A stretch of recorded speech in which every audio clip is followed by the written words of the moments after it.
Basi tusalimia alafu niende kwenye neno kwa ufupi. Karibu.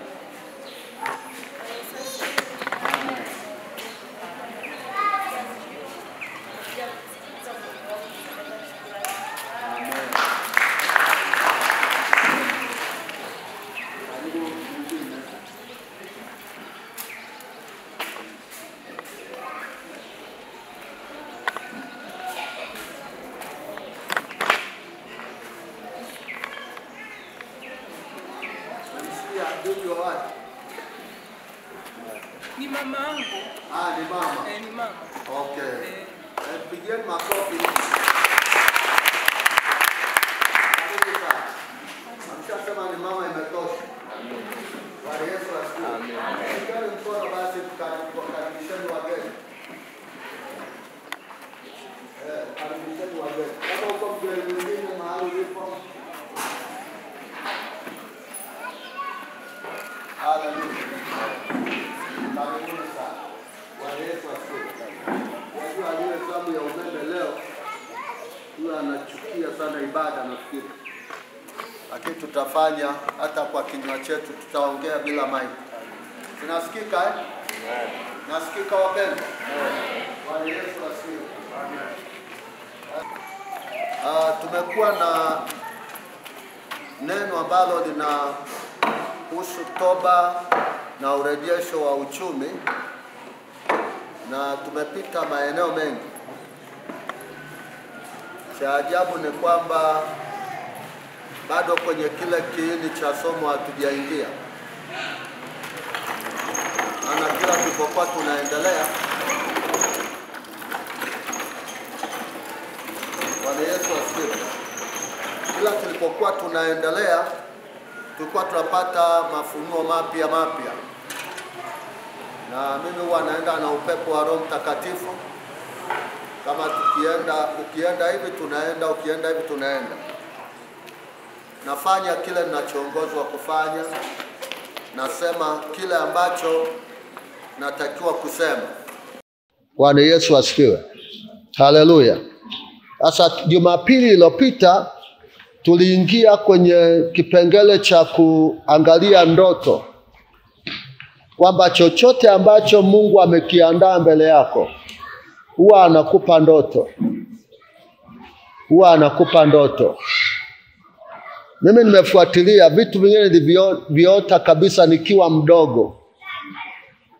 Nimeviona live kwa maisha yangu. Kuna vingine baada ya kuokoka nimevionaona, vingine vimetokea na vingine vitaendelea kutokea. Nilikuwa nawaza siku moja wakati sijui hili wala lile, nikaona tumeingia kwenye eneo na likawa la kanisa. Kuna namna tuliingia. Nikaliona jengo kabla hata sijafikiriwa. Na ndivyo imekuwa. Yote ambayo yalionekana yametokea. Bwana Yesu asifiwe. Na haya yananipa imani ya kuona mengineyo yajayo. Sasa kuna hila ya shetani imeingia kwa watu wa Mungu, na hata wengine watumishi wanaofundisha bila kujua wameufunga mlango wa kusikia, mlango wa ndoto. Uyandudia tena. Watu wengi wanasema hawaamini ndoto. Ila tu nikwambie sio kila ndoto mbaya. Kuna ndoto inayotokana na uchovu. Maandiko yanasema kuna ndoto ambayo ni ya adui, lakini iko ndoto ya kimungu ambayo Mungu anasema. Na kama ukitaka kufuatilia, angalia, kuna wakati uliwahi kuota jambo na likatokea. Wangapi wamewahi kutokewa hivi?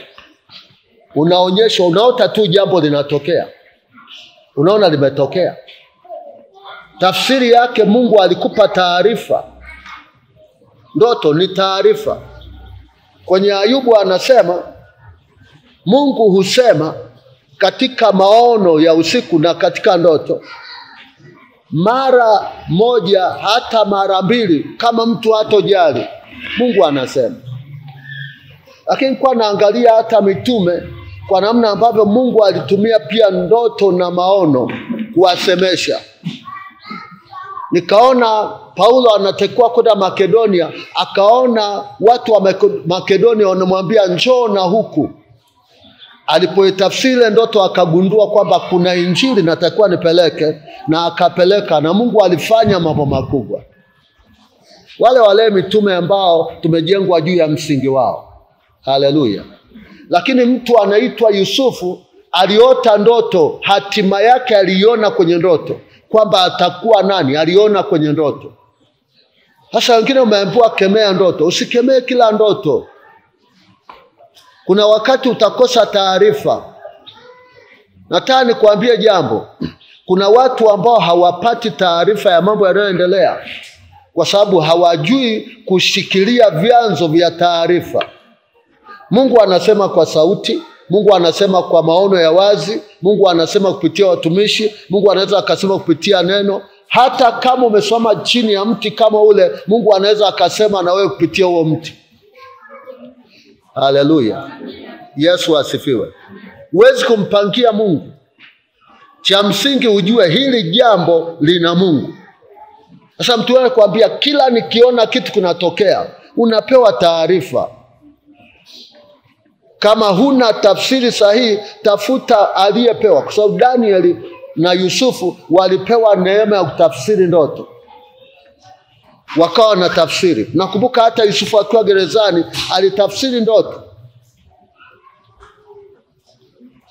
Haleluya. Yesu asifiwe. Yesu asifiwe. Na hii kwa sababu tumefunga mlango wa ndoto, kuna watu wanaenda bila dira. Sio kila mmoja amekuwa na uwezo wa kusikia moja kwa moja. Unajua wakati wa nyuma nilikuwa nasikia sana kwenye ndoto. Angalau sasa hivi naweza nikaona, angalau sasa hivi naweza nikasikia sauti ikasema nami hapo kwa hapo, na maono nikayaona ya wazi.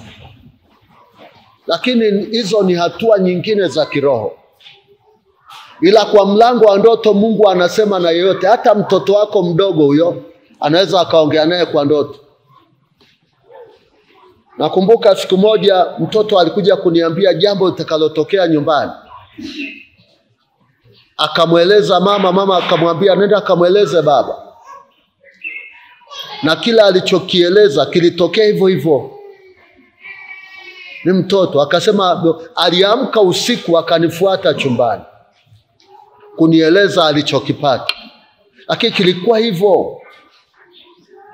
Mungu anaongea. Na mtoto sasa akikwambia nimeota kitu, usimpuuze, msikilize. Amen. Nasema haya kwa sababu kuna watu wamepatwa na mambo ghafla, alafu hawawezi kusolve kwa sababu hawakujua namna ya kudhibiti taarifa. Okay. Kitabu cha Luka. Taanza kwa baadhi ya maandiko.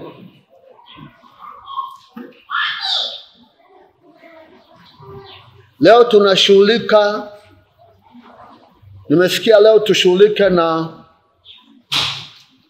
adui anapotaka kuzuia. Andika hiyo. Adui anapotaka kuzuia, sawa ni sehemu ya pointi zinazoendelea. Kuzuia hatima yako, anazuia kuona kwako. Narudia hapa. Shika vizuri. Adui anapotaka kuzuia hatima yako, anazuia kuona kwako. Yaani mlango anaopambana nao ni kuona kwako. Akishapata kuona kwako, ameipata hatima yako. Okay.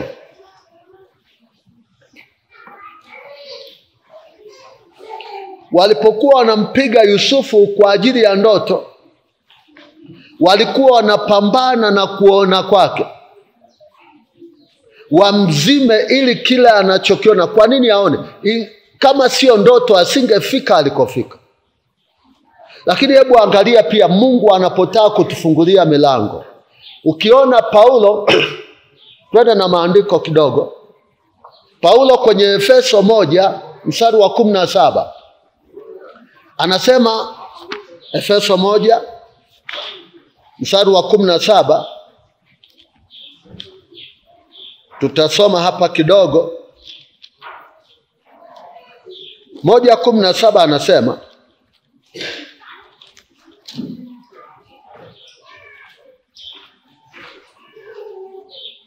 Mungu wa Bwana wetu Yesu Kristo, Baba wa utukufu, awape ninyi roho ya hekima na ya ufunuo katika kumjua yeye. Mstari wa 18.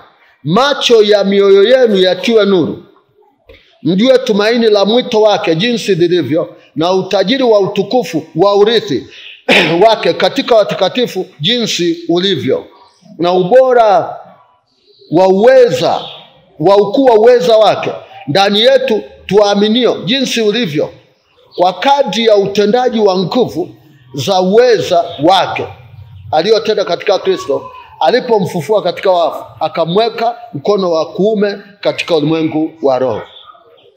Ukiendelea mpaka mstari wa 23, utaona tumekirimiwa. Kuna baraka, kuna utawala, kuna usultani, kuna utajiri ameusema. Tuone huo utajiri ni macho yafunguliwe. Haya macho yalitiwa giza na nani? Haleluya. Sikia, hata wale wanaomba wenzi wa maisha, wanaomba wapate kazi, wanaomba wafanye biashara, wengi wao wanaona kwenye maono na ndoto kama sio kusikia sauti. Alafu anafanya kila alichokiona, na ndicho matokeo ya maisha. Kwa hiyo kama itatokea mtu anakuambia mimi siotagi, ana shida ya kiroho. Haoti, asikii sauti yote. Anaweza akakaa kwenye maombi ya kuambia hamsikii hata Mungu. Mbona ndoto ni msemo wa watu wote? Angalau sasa macho ya kiroho, sauti ni watu wamespand, wamesogea eneo la karibu na Mungu. Kwa sababu Mungu anasema na wewe kwa kadri unavyomkaribia. Ndiyo nichosema. Sikia, Mungu akasema akiwepo nabii kwenu nitasema naye kwa maono na kwa ndoto. Kwenye ile Hesabu 12 mkienda kusoma Hesabu 12. Lakini alisema sio ilivyo kwa Musa, yeye uso kwa uso. Maana yake mahusiano yangu na Musa ni tofauti na ya kwenu. Yeye ni mwaminifu kwangu, kwake mdomo kwa mdomo nitaongea naye, na umbo langu ataliona. Yesu asifiwe. Wewe naonyesha kiwango cha Musa hakihitaji ndoto. Ameenda kiwango kingine. Lakini watu wote wanaanza kwenye ndoto na maono kwenda juu. Ukiwa mwaminifu hapa, ukatembea vizuri na Mungu hapa, unapokea upana wa kusikia. Haleluya. Yesu asifiwe. Yesu asifiwe. Okay. Kwa hiyo adui anashughulika na kuona kwako. Muulize mwenzako, bado unaona? Unaona nini mwakani? Unaona nini kesho yako? Nisikieni wapendwa, hata kama uko kwa majaribu mazito kiasi gani, kama una uwezo wa kuona katika ulimwengu wa roho, yale unayoyaona mbele yako yatakutia moyo ushinde majaribu. Sawa sawa. Wakati maandiko yananiambia Yesu alipopita kwenye adhabu ile, akaona mazao ya mbele yake, akaona mazao mengi, akaushangilia msalaba, kwa sababu alikuwa anaona anakwenda. Usijaribu kutembea kwenye jaribu ambalo huoni mafanikio. Mimi kati ya vitu ambavyo sivitaki kwenye majaribu yangu ni upofu. Sikatai majaribu, ila sitaki upofu. Nataka nijue mbele yangu kuna nini, na kitakachonitia moyo ni kile kilicho mbele. Ngoja nitoe mfano mmoja labda utaelewa. Kuna mama conceive, akakaa bed rest miezi 9. Anatapika, hali ni mbaya, anaumwa. Miezi mingapi? Ni nini kinachompa uvumilivu? Anaona nini mbele yake? Anaona mtoto. Unanielewa anachosema? Kama sio mtoto, na kama hataki mtoto, ataenda pale tu dakika 2 anamtoa. Kwa hiyo mtoto anayemtazamia ndio sababu ya kukubali mateso yote ili afikie. Sasa nataka tuone tunakoenda ili tusiogope majaribu, tusiogope vita, tuhakikishe tunafika. Haleluya. Yesu asifiwe. Hivi naeleweka? Naeleweka? Kwa hiyo Mungu leo amenipa huu ujumbe tangu juzi kwamba nije nitengeneze mfumo wenu wa taarifa. Mfumo wenu wa taarifa utawaongoza cha kufanya. Haleluya. Nilipokuwa naendelea kutafakari, sikulala usiku. Sikulala. Kwa sababu nilikuwa na mapana sana ya kutafakari hili. Sikulala. Nikaona pia kuna watu wameingiliwa kwenye mlango wa ndoto. Kwa hiyo wanalishwa sana usiku. Walishaunganishwa na malango mengine. Kuna watu kwenye mfumo wao wa ndoto wanaishi maeneo mengine kabisa. Mlango wao wa taarifa umevamiwa. Hello.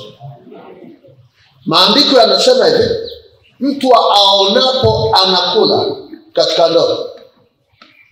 Anasema aonapo anakula kutakuwa na njaa. Kwa kula kwenye ndoto kunaashiria ukame kwako. Hello. Yesu asifiwe.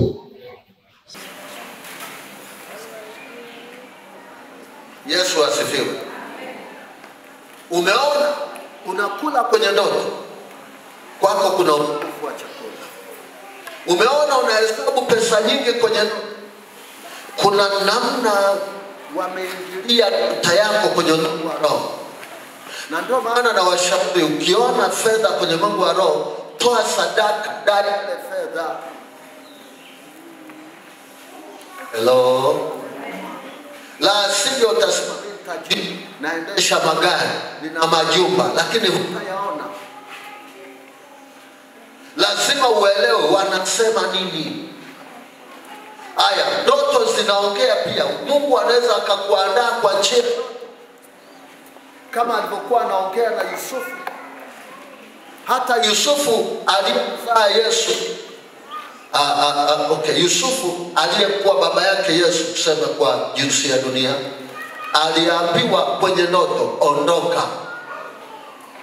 Ikamtahadharisha ile ndoto, na mtoto hakufa. Ni mara nyingi nimekutana na vita. Yesu asifiwe. Labda niseme hili litawasaidia. Siku moja alikufa kaka yetu, upande wa baba mkubwa, na wiki kama 3-4 hivi nilikuwa nyumbani, na niliporudi nilikuwa naongea naye sana. Nilimwiwa sana kumwambia okoka, maana ndo alikuwa ameshikilia tabiko sana. Kana niambia mimi sidhani kama nitaokoka, hizi mila tukutana wazee wanazo. Sikujua ule msitizo ulikuwa wapi. Na nilipoondoka nyumbani nasikia alikuja akatambika. Sasa kwa bahati mbaya nilikuwa nimeomba kuzunguka mji, kwa sababu kuna kwetu, kuna upande wa kwao, kuna kwa baba mkubwa. Kwa mimi nilikuwa nakataa matambiko, maana Mungu alisema nikasimamisha mtu. Kwa nikapata muda fulani usiku mmoja, nikazunguka ile ardhi yetu mara 7 nikivunja zema madhabahu. Sasa alipokuja akafanya, na nasikia alikuwa anafanya vitu vya shirikina fulani, anatoa na pombe na nini, anawaambia bia chukweni huko, chukweni, yani kama anawapa. Kulikuwa na mazingira fulani. Nikapata ile taarifa, nikaongea naye tena, lakini kwa bahati mbaya sikujua ilipotokea, lakini aliondoka kwenda Kahama.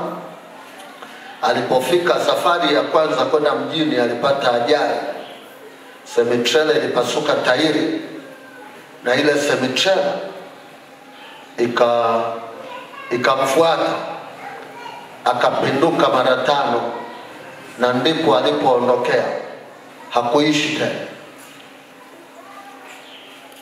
Bwana Yesu asifiwe. Nataka kutoa tahadhari pia wale familia ambao mna watu waliookoka nyumbani, kuwa makini sana, kwa sababu kutakuwa na milango miwili inapigana. Lakini pointi yangu iko hapa. Wakati wa kuzikwa, nafikiri pia kwa malipizi ya ile miungu, alikufa, wakaniambia wahi nyumbani, so mimi ni kiongozi pia. Wakati wananipigia, Mungu alinikataza nisiende. Sikujua ni nini. Mdogo wangu akaniambia, sasa unafanyaje huko karibu, uje ushughulike? Nikamwambia ninashughulika na kanisa. Mimi ni baba wa kanisa, siwezi kutoka hivi hivi. Lengo sio hilo. Kanisa lingeweza kujihudumia. Lakini ni kile nilichokuwa nasikia kwamba usiende. Na ufikiri ni msiba wa nyumbani. Mimi ndio msimamizi. Haleluya.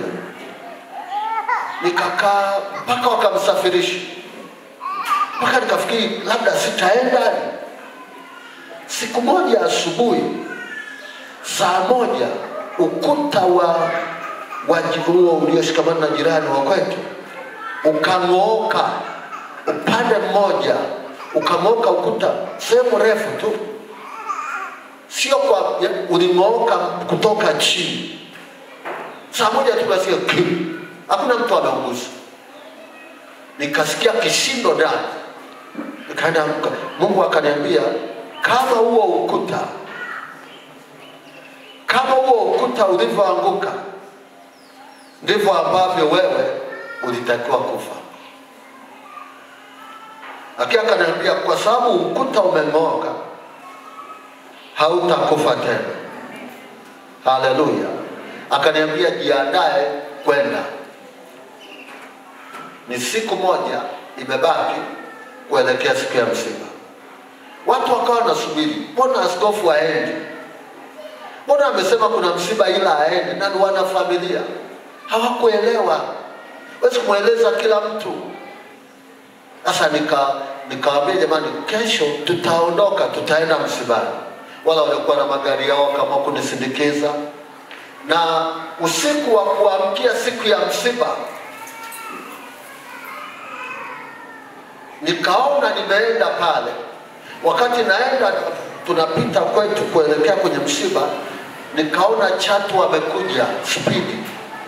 Niko na watu, ila alinifuata mimi, hakuwafuata wale wengine. Kwa akatawanyika, akaja kwangu. Na nashukuru Mungu, nikapewa upanga mkononi. Nikamkata yule Chatu kichwa, nikamkata tena kipande. Afu nikashika, nikawaonyesha wale niliokuwa nao. Nikawaambia, unaona huyu Chatu bwana? Yaani mtu akikupa huyu ni samaki kabisa, unaweza ukamla. Kwa hiyo safari yangu ikaendelea kuonyesha kuna ulaini. Haleluya. Nilipokuwa naanza safari, nikapigiwa na baba kwamba, vipi, mmegombana na fulani? Nikamwambia hapana. Aliniuliza, unakuja lini? Nikamwambia kuna mambo naweka sawa, ila nitachelewa kidogo. Akasema ana hasira leo, ana hasira, anasema ataua mtu. Yasimaje, ningewahi kingetokea nini?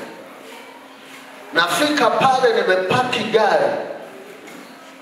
Wakati naingiza gari nyumbani, Mungu akaniambia, usiingize gari kwa mbele, rudisha hilo gari kwa nyuma, rudi reverse. Nikawa na shindana kweli na ile sauti. Ananiambia rudisha reverse. Nikitaka kuingiza mbele na sukuma, nikarudisha nyuma. Niko na watoto wangu wawili. Haleluya. Tumemaliza msiba. No, nishamaliza kuzika. Nimesindikiza walio nisindikiza. Wakati nimerudi ndo wananiambia nasikia kurudisha gari reverse. Nilisikia huku nyuma gari yangu ikiwa kwenye motion inakuwa imejiloa. Kasikia huku nyuma, wewe si nini, natukanwa, amebeba ligongo likubwa.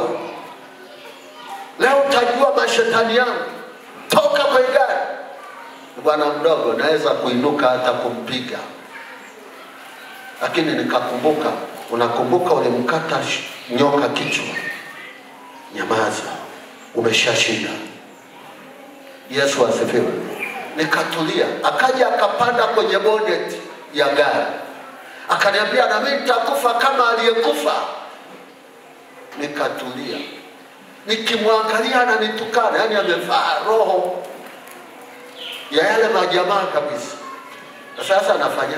Nikatulia. Lakini ashukuriwe Mungu, akatoka kwa msiba waliokuja, wakamshika, maana alikuwa anataka kupasua kioo cha gari ili nishuke au atoe tairi upepo. Lakini Mungu kwa sababu alishaniandaa na nikaamua kudhibiti kabla, ilikuwa salama kwangu. Unajua wakati mtu anakufanya kitendo unaweza ukajikuta umeingia mwilini. Bwana Yesu asifiwe. Kwa hiyo wakamchukua, wakamrudisha kule. Mimi wakaniambia, bwana, hata kama umezika leo ni ndugu, ondoka, rudi. Kwa niliondoka hivyo nikarudi. Watu wakashangaa wamewahi, na kesho yake asubuhi wananikuta nyumbani. Kilichoniponya ni kile nilichokiona. Haleluya.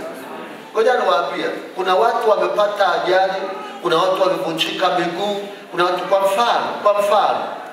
Mzee mmoja, yeye anasema aliona kuna mnyama fulani, si ni nyati, si ni ng'ombe, amevunjika alafu amefungwa mguu. Alipoona vile akapuuza. Unajua alikuja kupata ajali akavunjika mara 3. Kwa sababu hakujua, tunapuuza mambo. Mimi ile jambo nikapona. Mangapi ambayo ulipuuza yakaleta shida. Mimi siendani mahali ni mahali. Na nikiwa naomba nikiona enda Mungu ananiambia omba yataisha, nitaenda. Akinizuia siendi. Haleluya. Yesu asifiwe. Kuna mtu ananielewa? Kuna mtu ananielewa? Sio hayo tu, nimepona kwenye mengi. Nimepona kwenye mengi. Nakumbuka kuna siku nikaribishwa chakula mahali. Alafu nikaona usiku, nikaona kama kuna ile mtu ameweka mikono, yani kuna vidole vya watu kwa chakula. Kuna nyama lakini kuna vidole kwenye ule mchuzi, vidole vya watu.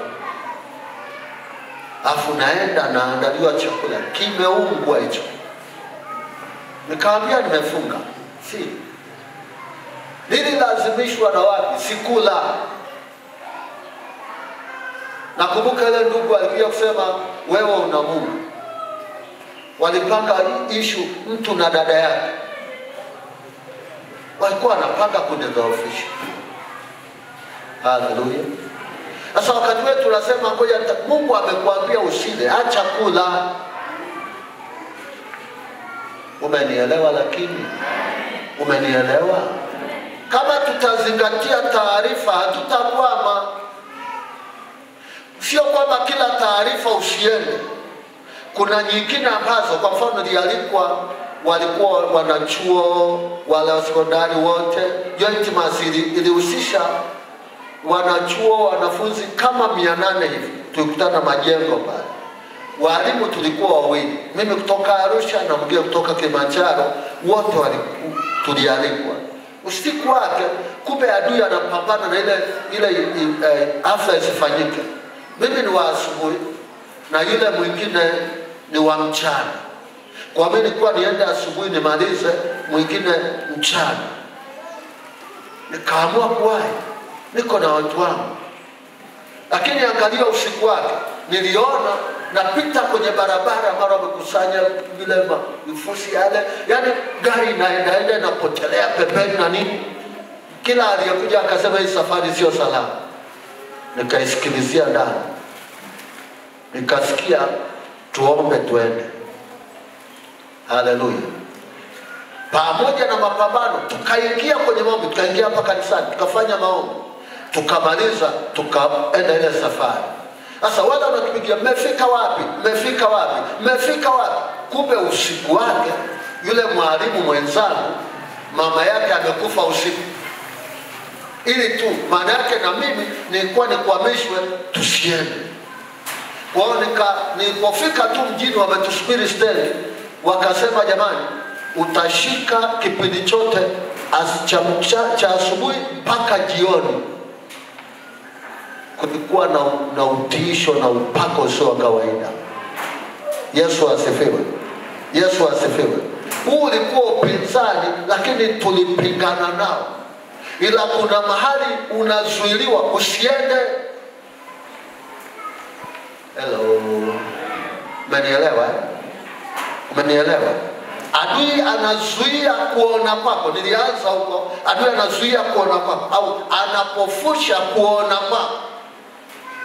Sikia, inawezekana unafanya biashara haiendi sawa kwa sababu umefichwa biashara yako. Kwa hiyo unafanya kwa kubahatisha, kwa sababu uliona mama fulani anauza dagaa na wewe unauza dagaa, lakini sio ya kwako. Hello. Okay, twende kwenye Wakorintho. Twende kwenye Wakorintho. Ni mara chache unaweza ukapata hili somo la ndoto. Sehemu ya taarifa. Kitabu cha Wakorintho. Wa pili sura ya 4. Korintho wa pili sura ya 4. Nipe muda kidogo, kwa sababu kuna milango itafunguliwa ya kuona kwao. Kuna vitu uone. Angalia unavyoomba unapotosha. Hapana, utaona live. Hakuna kuona mafumbo kuanzia leo. Haleluya. Kwenye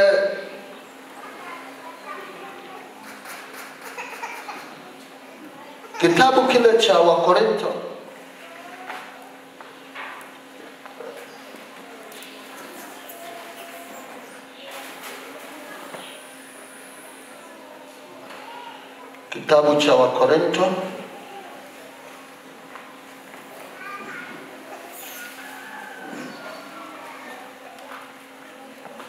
Wakorintho wa pili 4. Korintho wa pili 4 mstari wa 4. Kipi kinashughulikiwa? Maandiko yanasema hivi, ambao ndani yao, tuanze mstari wa 3. Lakini ikiwa injili yetu imesitirika kwa hao wanaopotea, ambao ndani yao mungu wa dunia hii, sema mungu wa dunia hii, amepofusha fikra zao wasioamini, isiwazukie nuru ya injili ya utukufu wake Kristo aliye sura yake Mungu. Amepofusha ili isiwazukie nuru. Anachopambana ni kukupofusha usione. Kama dunia ingefunguliwa macho wangeokoka wote. Amen. Lakini wamepofushwa, na maandiko yanasema hivi, haya mambo yamefichwa machoni penu. Kwa hiyo upofu umekufanya. Okay. Hebu funga macho kwa mfano, alafu utembee. Jaribu kufunga macho, unaona nini? Alafu waambie tembea, fuate askofu pale, ufiki, utajikwaa. Sasa kuona kwako ndiko kunakokupa kufika unakotaka kwenda. Haleluya. Ipo unanielewa vizuri? Kama bado unaota ndoto na unaota clear, mshukuru Mungu. Sio ile maruerue ya kushiba makande, sijasema hiyo. Maana kuna ndoto za kushiba makande, kuna ndoto ambazo huja kwa shughuli nyingi za mchana, hazina maana. Hello. Yesu asifiwe. Yesu asifiwe. Unaota kitu ambacho ni really kikatokea, mshukuru Mungu, natoa na sadaka, kwa sababu utaokoa na wengi pia. Hivi naeleweka? Naeleweka vizuri? Kama Yusufu anaenda kuinuliwa, anaonyeshwa ndoto ya mbele yake. Mweza kwa unaona nini mbele? Unaona nini? Unaijua kesho yako ina nini? Tusiende kama vipofu wa kupapasa. Hatuna Mungu wa kupapasa. Mungu anasema. Kama hajasema kwa ndoto, kuna wakati atakusemesha kupitia neno. Kama hajasema kupitia neno, atasema kupitia watumishi. Atatumia. Maandiko yanasema nyakati hizi husema kwa namna mbalimbali, lakini lazima usikie. Lakini wengine wamepuuza walichokisikia. Nilikuwa naomba na kuna dada mmoja wa Kenya, ni mkubwa wa kampuni fulani, kwa naye nafikiri jana juzi nimekuwa naye pia hapa, tuanze kuomba. Akawa ananiambia habari ya changamoto alizopitia, lakini nilimuuliza una taarifa? Asema Mungu anisamehe mimi kwa sababu kila kitu kichokuwa kinatokea Mungu alinionyesha. Kwa mfano aliolewa, akaonyeshwa hali itakavyokuwa, akalazimisha kusema Mungu mimi nitamuombea tu, akifika huko nitamuombea. Sio unaona watu, umeona kabisa huyo mtu unaenda kwake sio, unasema mimi nitamuombea tu atabadilika huko. Akaenda na kwa wapili, ikatokea hivyo hivyo. Sasa ilibidi ni muongoze maombi sasa ya kuingia toba kwa ajili ya kuasi, yani toba ya kutubu kwa ajili ya kuasi sauti ya Mungu. Kaambia usifanye kitu tena bila Mungu. Haleluya. Yesu asifiwe. Yesu asifiwe. Angalia majuto mengi unayo, sio kwa sababu hukusikia wakati wewe Mungu alikuambia, ukapuuzia, ukaona sawa. Na mimi nataka kuambia sio kila mtu aliyekufa pia ambaye ni Mungu amemchukua. Wachungaji tumezoea tu kusema Bwana ametoa na Bwana ametoa. Si kweli. Wengine ni uzembe. Hello. Kama ungemwamsha mtu aliyekufa leo umuulize kabla hujafa ilikuwaje, atakwambia niliota ndoto, mara nimeona kuna watu wamenikusanyikia, nimeona niko kwenye neza, nikajua tu ni ndoto. Ghafla nikajikuta nimeenda sehemu nyingine. Hello. Ngoja. Nani yule? Mfano ndugu yangu Mcho. Wewe ndiye Mcho.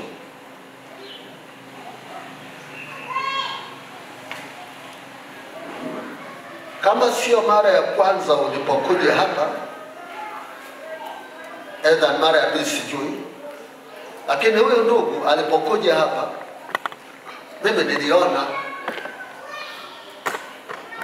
sikujua kama ana pikipiki, sikujua. Niko tu madhabahuni na Mungu akanisemesha kwamba kuna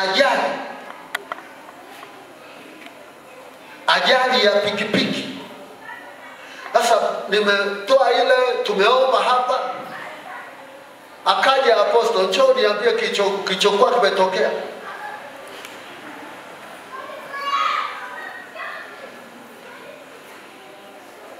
Pengine tungepuuza huyu, tusingemkuta. Bwana asifiwe. Bwana asifiwe kanisa. huyu rafiki yangu na ndugu yangu. Tunashirikiana na mambo mengi.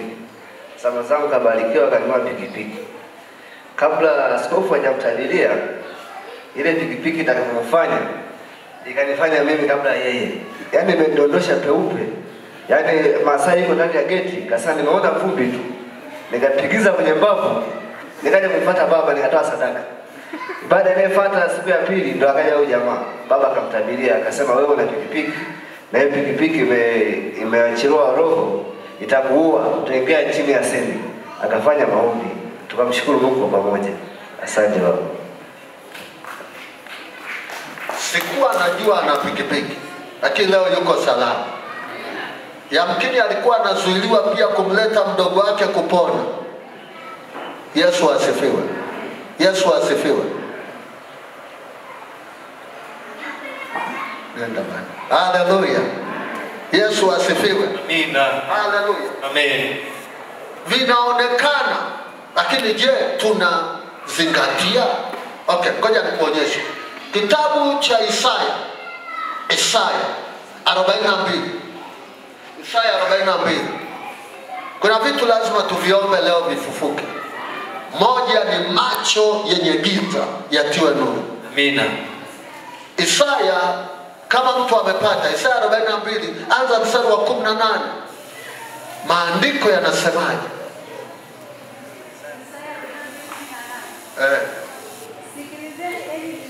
Sikilizeni enyi viziwi. Tazameni vipofu. Nani? Vipofu wapate.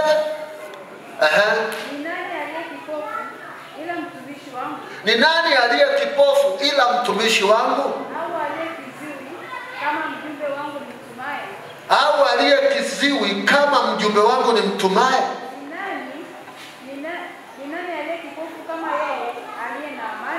Ni nani aliye kipofu kama yeye aliye na amani? Kipofu kama mtumishi wa Bwana. Unaona mambo mengi, lakini huyatii moyoni. Masikio yake ya wazi lakini usikii. Masikio ya wazi lakini hayasikii. Bwana akapendeza. Hebu tuachie hapo. Neno hili anasema kipofu kama mtumishi. Hakuna shida kubwa kama kuwa kipofu. Hello. Na mtoto wangu mmoja akiota anachanganyikiwa. Yeye. Sasa mbona inakuja?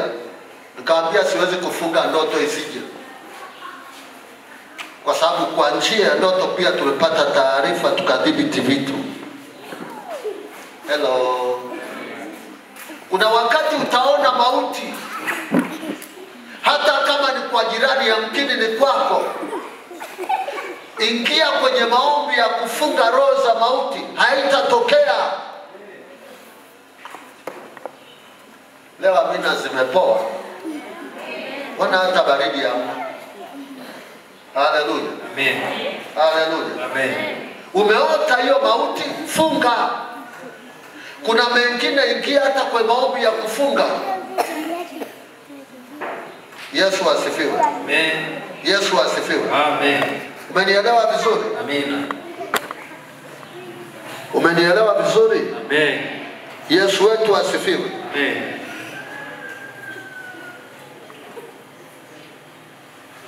Sawa. Kipofu. Andika, kipofu ni yule ambaye hawezi kuona mambo yoyote ya kimungu au ya maisha yake yajayo. Siongee upofu huu. Inawezekana una macho ila uone, una masikio ila usikii. Ila kipofu ni yule asiyeona yajayo. Haoni. Na ndio maana sisi watu wa Mungu hatufi kama mende.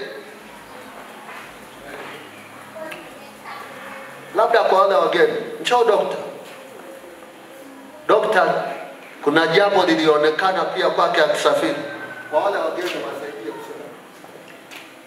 Bwana Yesu asifiwe sana. Bwana Yesu asifiwe. Amen. Na kipindi fulani nilikuwa naenda Dar es Salaam. Na nilikuwa na mimi mke wangu na mtoto. Tulikuwa naenda kwenye harusi. Lakini kabla hapo Bishop akaona, ananiambia unasafiri lakini safari yako sio salama. Ananiambia njoo hapa tu anoint hiyo gari. Ilikuwa ni karibu saa hiyo naokeani kama saa 3 usiku na mimi nataka saa 4 natakiwa niondoke usiku. Kabisa pastor, sasa huko saa hizi saa 4 na ndio saa bado ndio tu niondoke, sasa tufanyaje? Kaniambia nenda kwenye gari alafu anoint hiyo gari alafu useme maneno haya. Kwa kweli nika-anoint ile gari kama nilivyoelekeza, nikaomba nikamaliza. Saa 5 tukaanza safari yetu kwenda Dar es Salaam. Sasa tulipokuwa tumefika Wami eneo fulani hivi, ikatokea semi-trailer moja, yani ime-overtake, yani imewaka moto namna hii, ina-overtake nyingine. Na mimi sasa upande huu kuna ukuta na hamna mahali popote pa kunani. Sasa cha ajabu mimi sijui kilichotokea. Wakati imesha-overtake tunakutana naye uso kwa uso, sijui kilichotokea nini. Nishangaa gari imezima alafu kama vile imenyanyuka ikaingia upande wa pili huku pembeni karibu inataka kulala chini. Lakini ikazima. Sasa ilizimaje sijui. Na wale jamaa ka overtake vipi sikujua.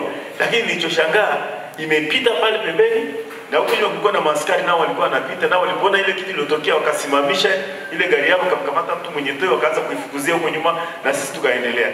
Tukawa salama kwa ajili ya yale maono ambayo Bishop alikuwa ameonyeshwa na Mungu. Amen. Tumpe Yesu makofi. Amen. Maana yake yawezekana ndio ile unasikia walisafiri na familia wakafia ajalini. Ndio maana Daudi alikuwa na muonaji wake wa kumwambia njia unayoienda. Kiongozi wa nchi pia anahitaji awe na muonaji wake wa kumwelekeza. Nchi nyingi inaongozwa na waonaji. Haleluya. Amen. Yesu asifiwe. Amen. Yesu asifiwe. Amen. Yesu asifiwe. Amen. Sitaki kusimamisha kila mtu, wako wengine ambao nimewahi kuwastopisha na wameona vitu vilivyotokea. Nachotaka kusema Mungu anatoa taarifa ya unakoenda.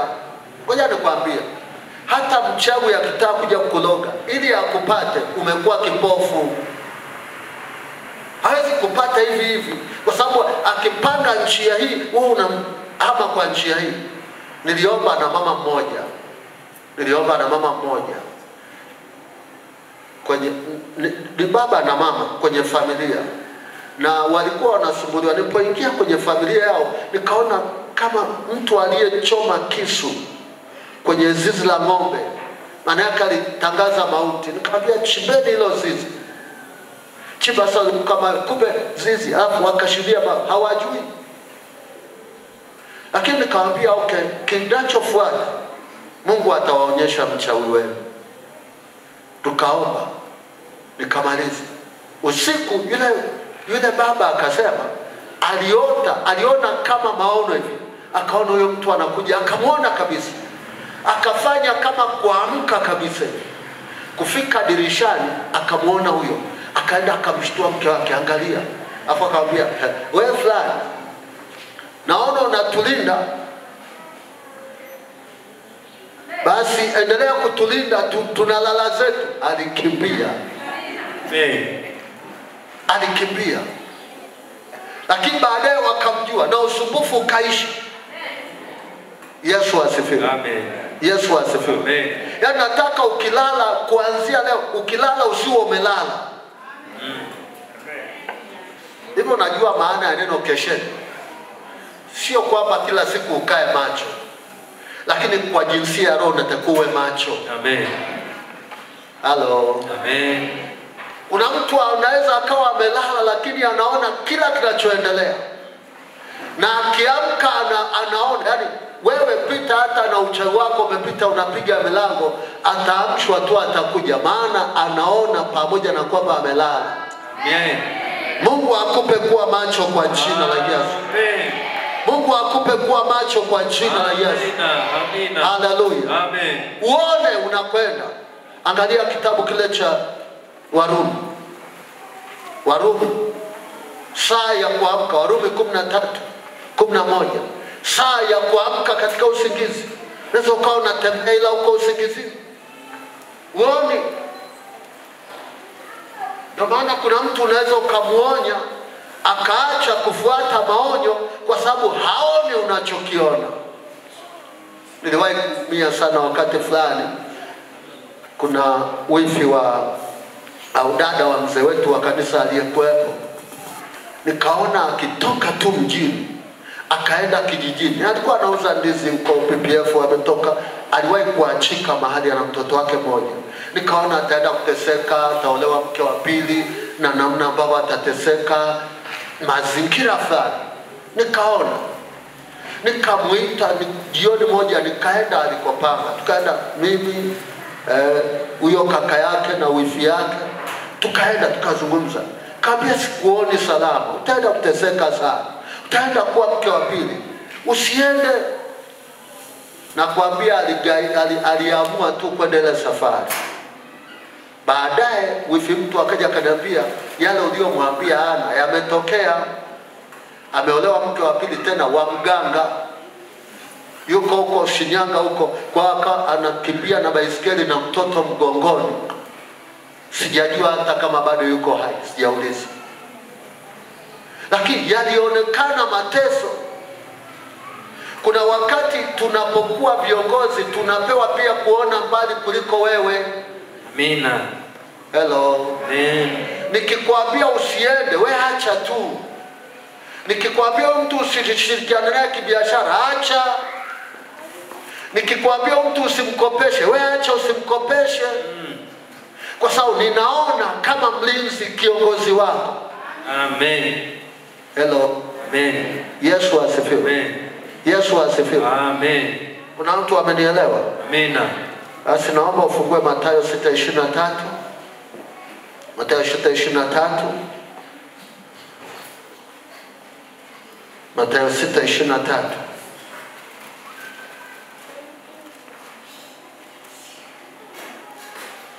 Mathayo 6:23. Kuna macho ya kufunguliwa. Wengine hawaoti kabisa. Yaani wameibiwa ndoto. Walikunyang'anya kuona kwako ili wakija usiwajue. Ili wakupate walikutoboa macho. Mtu anisomee.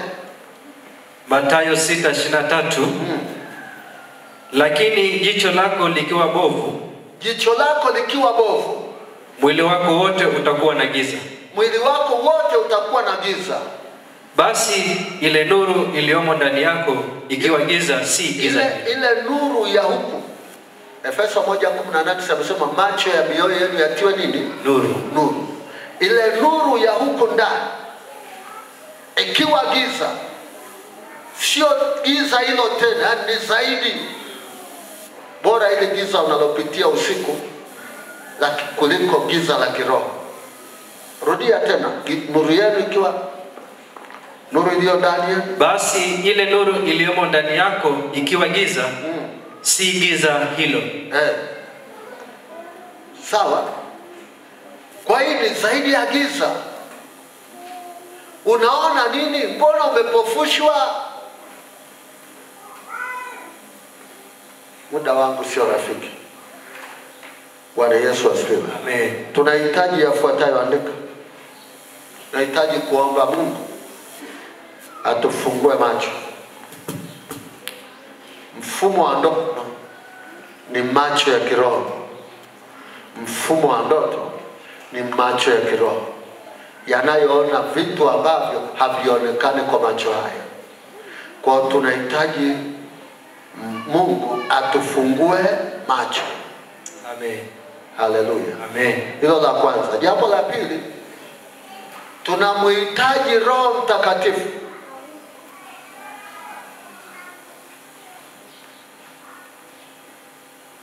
ambaye ndio mfunuaji wa mambo ya siri. Kwa hiyo ukiwa na Roho Mtakatifu, kuna namna hata ndoto yako itakuwa vizuri. Na ndio maana watu walio na Roho Mtakatifu waliofunguliwa macho hawabahatishwi wanavyoviota pia. ile haki yako, ile namna tu ulivyo na haki, namna unapotembea na Mungu, kuna namna tu. Ndio maana nakwambia ndoto ni kitu kingine kabisa. Mtu uwe vizuri tu. Mungu anaweza kusema na mtu yote, hata kama una umri mkubwa kiroho, pende Mungu. Hautaona chenga chenga. Kitabu cha Wakorintho wa kwanza ile sura ya 2 mstari wa 9. Mambo ambayo jicho halikuyaona. Wakorintho wa kwanza sura ya 2 mstari wa 9. Mambo ambayo jicho halikuyaona wala sikio halikuyasikia. Mambo ambayo hayakuingia katika moyo wa mwanadamu. Ni mambo ambayo Mungu amewafunulia wampendao. Lakini sisi utufunulia kwa Roho. Maana Roho uchunguza yote, hata mafumbo ya Mungu. Hata mafumbo ya Mungu. Amen. Haleluya. Amen. Yakobo akalala mahali akaota ndoto, ngazi kubwa imepanda mpaka mbinguni. Akawa na tafakari yale maono, akasema malaika wanapanda, akasema hakika hapa mahali ni lango la mbinguni, na mahali hapa Bwana nimemwona. Kwa hiyo akasema nitaenda safari yangu, nikifanikiwa nitakuja kumjengea Bwana nyumba hapa. Alionyeshwa. Unapaswa ukiingia mahali uone. Amen. Wasio na macho pokea macho kwa jina la Yesu. Amen. Walio vipofu pokea kufunguliwa kwa jina la Yesu. Amen. Macho yenu yakiwa giza. Kingine, tunahitaji roho ya ufunuo. Ndani ya Roho Mtakatifu kuna roho ya ufunuo. Roho ya ufunuo inakufunulia mambo bila kuambiwa.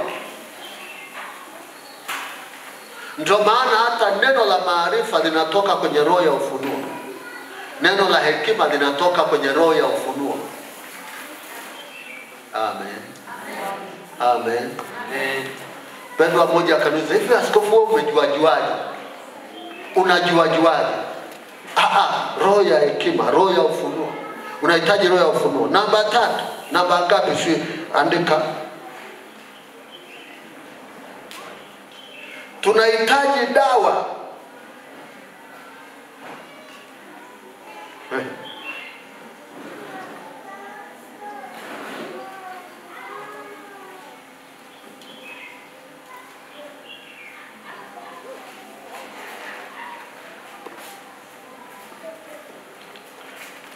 Iko dawa ambayo Mungu anaweza akapaka macho yako.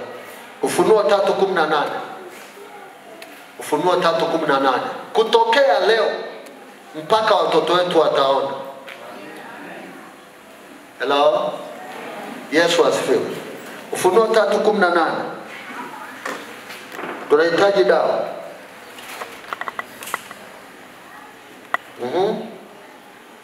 Na mtu ameona?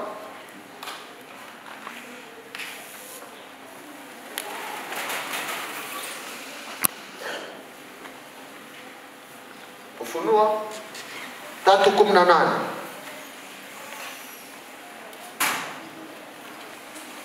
Ngoja nisome maana wasomaji. Ufunuo sura ya 3:18. Nakupa shauri. Nakupa shauri. Ununue kwangu dhahabu iliyosafishwa kwa moto. Ununue kwangu dhahabu iliyosafishwa kwa moto. Upate kuwa tajiri. Upate kuwa tajiri. Na mavazi meupe upate kuvaa. Na mavazi meupe upate kuvaa. Aibu ya uchi wako isionekane. Na dawa ya macho yako, macho ya kujipaka, na dawa ya macho ya kujipaka macho yako upate kuona. Sema na dawa ya macho. Na dawa ya macho ya kujipaka macho. Ya kujipaka macho nipate kuona. Nipate kuona. Sema Bwana Yesu, natamani kuona. Natamani nione katika jina la Yesu. Nijalie kuona. Unapofungua wengine, unapowafanya wengine kuona, na mimi nataka kuona.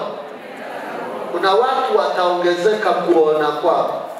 Amen. Lakini wasioona lazima waone. Amen. Na kuanzia leo Biblia inasema Mungu hatafanya jambo pasipo kumjulisha mtumishi wake. Kuanzia leo lazima ujue mambo yanaenda kutokea. Na kwa sababu hii hata kama wamekutegesha ajali hutaonekana. Amina. Utapita hiyo watashangaa wamekutegesha njia hiyo umebadilisha njia. Amen.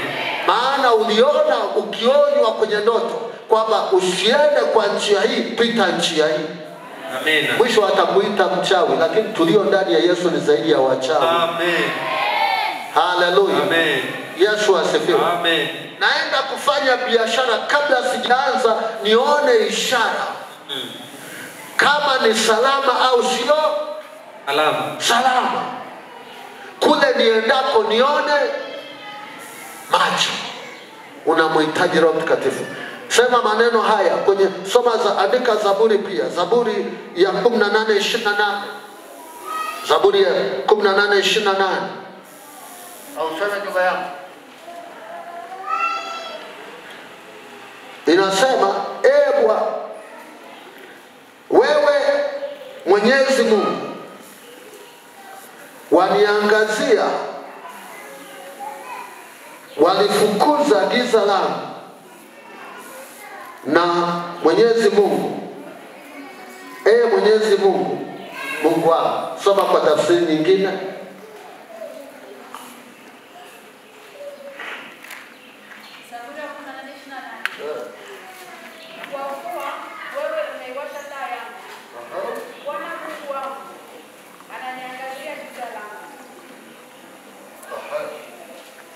Sema, kwa kuwa wewe unaiwasha taa yangu, Bwana Mungu wangu, waniangazia giza langu. Siku ya leo ninaomba Bwana unifungue macho. Wale ambao mlango wa ndoto una shida, sogea.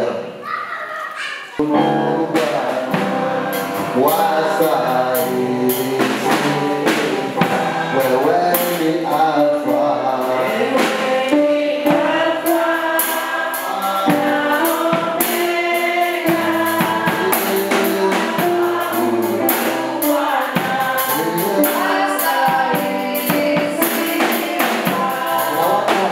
Ndoto ila hazitokei. Yaani unachokiota ni tofauti na kinachotokea. Umegeushwa macho ya kiroho. Njoo. Na kama umepoteza kuona, ila kuna watu walikuwa wanaona ila hawaoni tena. Ulikuwa unaona kwenye maono to uoni tena. Mwomba mtu mmoja hapa. Alipoenda kwa mtumishi fulani akaonekana kwamba anaona mambo ya madhabahu. Yule mtumishi alimwekea mkono, akamuondolea ile macho, akaona. Kwa sababu njia za ile madhabahu na ile mtumishi kwa sio nzuri. Kwa aliwaficha wasione. Unaelewa nachosema? Kwa hiyo ikabidi tuombe. Ni baada ya kutoka kule kuja, lakini alikuwa anasema alikuwa kila kitu anaona, lakini akawa haoni tena. Sababu alikuwa anaelezea vitu vya madhabahu. Kijana wetu alitoka hapa akaenda Segerea pale. Alifanya tawi la Segerea pale. Kwa serikali. Sasa wakati akiwa pale, kanisa aliloingia, kwa sababu alionekana anaomba, anafunga, mchungaji alimwambia, sitaki ufunge. Tena walimpanga, unafunga 3 kavu bila ruhusa, usifunge. Nasema, nyinyi mnakuja kuona mambo yetu, mnakuja kuona mambo yasiyoonekana, usifunge. Na kuambia walizuiliwa hata kushiriki meza ya Bwana kwa sababu wamefunga siku 3. Lakini kijana akamwambia, baba, tunaona mke wako, kuna mtu analeta nyama nyumbani. Na ile nyama inamfanya mama aumwe. Wakikusanya pesa ya kununua gari ya mchungaji, ile pesa inaenda hospitali. Kuna agent anapeleka nyama nyumbani. Akasema, ninyi mna roho ya mizimu na nini? Walipita wakati mgumu vijana, mpaka wakatengwa, wakanyimwa kufanya chochote. Lakini kibaya zaidi, ile mama alikuja kufa. Walikuwa wanaona. Na mchungaji anasema, hamtakiwi mtaona mambo yenu. Mkiomba sana, mkifunga sana, mtaona mambo yenu. Sasa kiasi amtumikie Mungu wa kweli, watu watamuona Mungu. Haleluya. Yesu asifiwe. Kama utafunguliwa macho, unaweza ukaangalia mtu usiyemtazamia na Mungu akakufungua ukaona vitu hivi. Huyu utafunuliwa habari ya rafiki yako, utamshangaa. Hivi ni huyu. Kuna mtu umfikirii kabisa kumbe ni mchawi. Kuna mtu kabisa anaingia kanisa kini mchawi. Nimepambana nao nilikotoka kanisani mpaka wakachangia nifukuzwe kanisa. Sasa nilikuwa naona mambo yao, lakini alikuja kufanywa katibu wa kanisa. Mchawi anayetoka ukutani. Wale nichukia bure. Sasa mpaka leo analoga. Na kanisa ile sio amemtenga na nini. Hebu weka mkono wa kushoto moyoni, wa kulia inua juu. Sema Bwana Yesu, nimesikia neno lako. Bwana Yesu, nimeona vile nilipofushwa kwenye mfumo wa ndoto, kwenye mfumo wa maono, nilipofushwa ili nisione, na kesho yangu nimeshindwa kuiona kwa sababu ya upofu huu. Yesu, nimekuja kwako, naomba unifungue macho yangu ya ndani yapate kuona yaliyojificha kwenye eneo la huduma, eneo la familia, eneo la maisha yetu. Chochote kilichopo ambacho ni kibaya kiko mbele, ikiwepo mitego nipe kuiona, zikiwepo baraka nipe kuziona.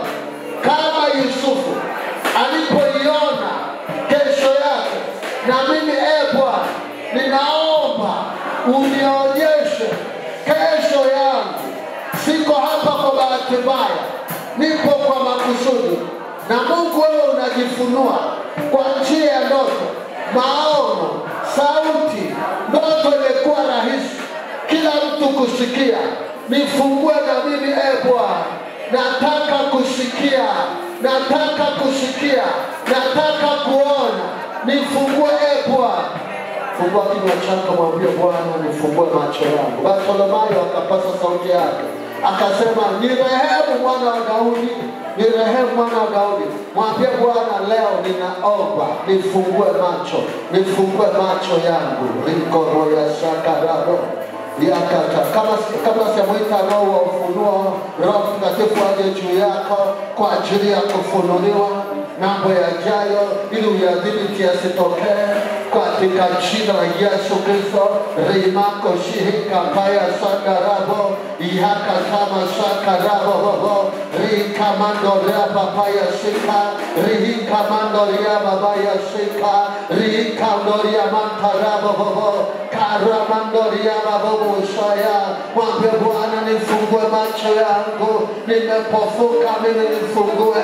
Nataka nuru, nataka kuona, nataka nuru, nataka kuona, natamani kuona. Nirehemu Yesu, nisafishe Bwana, nipake dawa kwenye macho yangu. Nimeishi kifichoni muda mrefu, nimeishi kwenye mabaya muda mrefu. Ramando, nimejikwaa muda mrefu, nimekwama muda mrefu. Ramako shekeli bobo, rapako liamando rababobo, rikamando liababobo, rikamando liababobo, rikamando liababobo, riamando liababobo, riamando liababobo, rikandara babobobobobo, riakata masakara babobobosa. Remandoria babobobobo, katika jina la Yesu, katika jina la Yesu, katika jina la Yesu, katika jina la Yesu, katika jina la Yesu.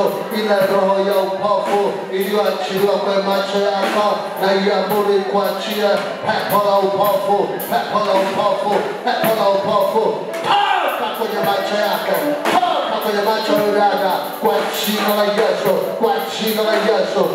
upate kuona, upate kuona, upate kuona, upate kuona, upate kuona. Macho ya moyo, macho ya moyo na macho yako yafunguliwe, yafunguliwe, yafunguliwe, yafunguliwe, yafunguliwe, yafunguliwe. Rikiko kora papaya, rihika papaya, riyaman koria babo, riyaman koria babo, rapapaya koria babo, riman koria baba, rikamako koria babo. Katika jina la Yesu, katika jina la Yesu, katika jina la Yesu. Yes, yes, yes, yes, yes, yes, yes, yes, yes, yes. Rikamako rapapapa, rikaman koria babo, rapapaya koria babo, riyaman koria babo, rapapapaya, riyaman koria babo, riyapa, riyamasa, riyapapasa. Fukuka macho yako. Ndio baba yashika kwa jina la Yesu. Sema roho wa ufunuo. Roho wa ufunuo. Roho wa ufunuo. Nijae leo. Nijaze leo. Roho Mtakatifu unayefunua hata mafumbo ya Mungu. Nijaze leo. Nijaze leo. Niko tayari. Nataka kuiona.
Utaona wasiwasi, hautaona chenga tena, utaona wasiwasi.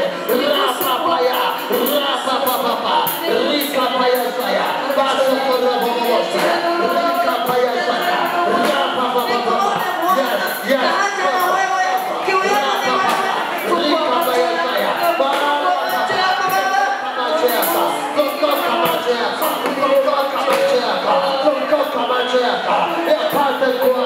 yapate kuona jina la Yesu. Funguka macho yako. Yes, funguka macho yako. Funguka macho yako. Yapate kuona. Endelea kuomba. Endelea kuomba. Ndio. Macho yako. Yapate kuona. Yapate kuona. Kuanzia leo hutafichika jambo.